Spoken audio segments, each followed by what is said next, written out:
Teman-teman yang baik, selamat. Saya mau bicara tentang filsafat kepribadian kuadran Bele.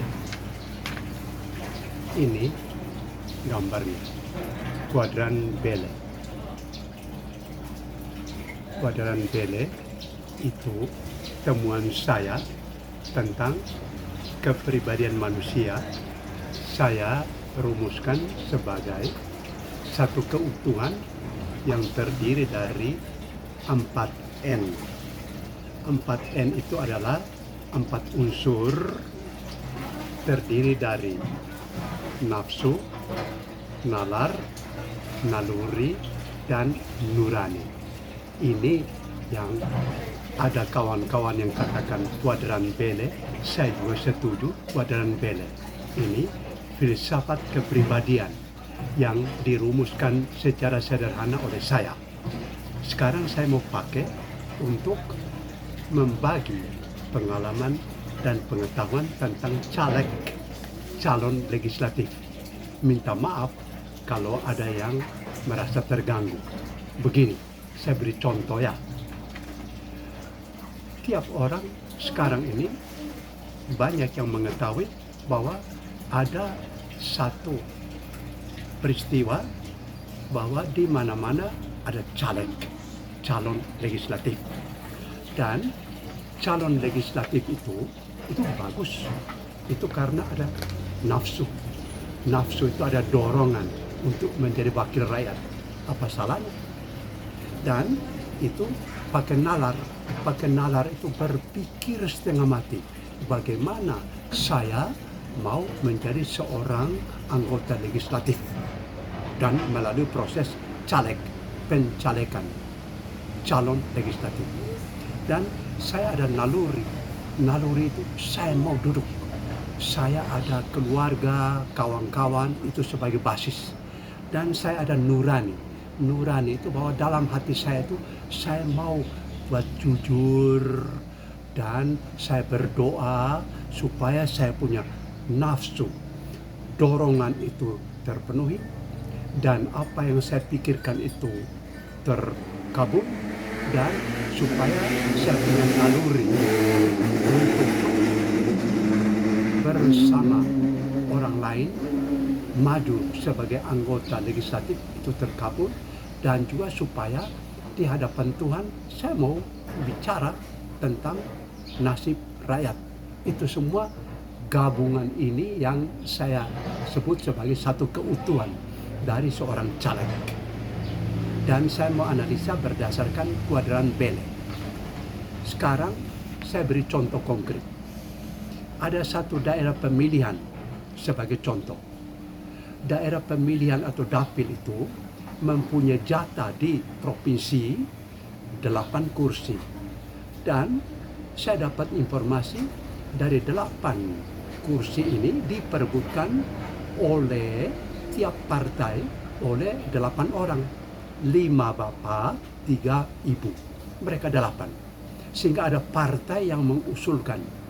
Kami dari dapil ini mengusulkan 8 orang. Ternyata ada 18 partai yang ikut pemilu. Dan dari 18 partai itu, kalau tiap partai mengusulkan 8 orang, maka dari dapil itu 144 orang memperebutkan 8 kursi. Berarti 136 orang pasti tidak duduk. Pada hari penentuan untuk jatah suara hanya 8 orang yang memenuhi syarat. Maka 136 orang pasti tidak dapat.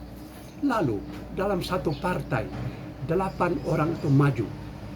Untung kalau dalam partai itu dari mereka 8, 2 terpilih. Tetapi jarang. Maka dalam partai itu yang 8 calon, untung kalau 1 terpilih. Dan perhitungan kasarnya ialah 18 partai itu berarti hanya 8 partai yang akan dapat kursi, 10 tidak. Maka dari analisis saya memakai filsafat kuadran Bele, 10 partai silakan dengan rela katakan kami tidak dapat kursi. 8 partai katakan kami dapat kursi. Dan dari 8 partai itu, kalau satu partai satu kursi, maka 8 orang itu katakan kami dapat. Berarti dari analisis berdasarkan kuadran Bele, nafsu dari 8 orang itu terpenuhi. Mereka puas, mereka senang. Dan dari segi nalar, mereka katakan, oh, apa yang kami perhitungkan dulu itu benar. Maka kami 8 inilah yang menjadi anggota DPRD, menjadi anggota legislatif. Lalu dari segi naluri, tim sukses senang, dia senang, kaum keluarga senang, partai senang, itu naluri dalam arti kebersamaan. Dan dari segi nurani, aduh, dia bersyukur ulang-ulang 8 orang ini. Sedangkan 136 orang yang lain dari dapil itu, ya harus menerima keadaan. Tentu tidak mungkin 136 orang itu mau membuat syukur atau apa, tidak. Mereka gelisah. Dan memakai filsafat kuadran Bele ini harus setiap temanku yang caleg, dari segi nafsu tidak terpenuhi, terima. Dari segi nalar, bahwa kalau itu sudah sekian upaya ditempuh dan perhitungan semua tidak mencapai sehingga tidak masuk, dari segi nalar terima. Dan dari segi naluri, temanku, jangan benci kawan yang sukses, kawan yang masuk. Tim sukses juga katakan, ya kami tim sukses tidak sukses. Dan dari segi nurani, jangan mempersalahkan Tuhan. Saya sudah berdoa setengah mati, tidak masuk. Aduh Tuhan, inilah yang saya sodorkan pada kesempatan yang sangat singkat ini, memakai filsafat kuadran Bele untuk mengukur diri. Para caleg ukur diri. Dan kawan-kawan yang lain, kita semua membuat filsafat sederhana ini untuk mengukur. Oh begitu ya, nafsu untuk menduduki kursi tidak tercapai. Dari segi nalar, perhitungan itu meleset. Dan dari segi naluri, ada kekecewaan. Dan dari segi nurani, terimalah apa adanya. Lalu dengan itu, jangan kecewa. Apalagi jangan putus asa. Tuhan ada. Terima kasih. Selamat teman-teman.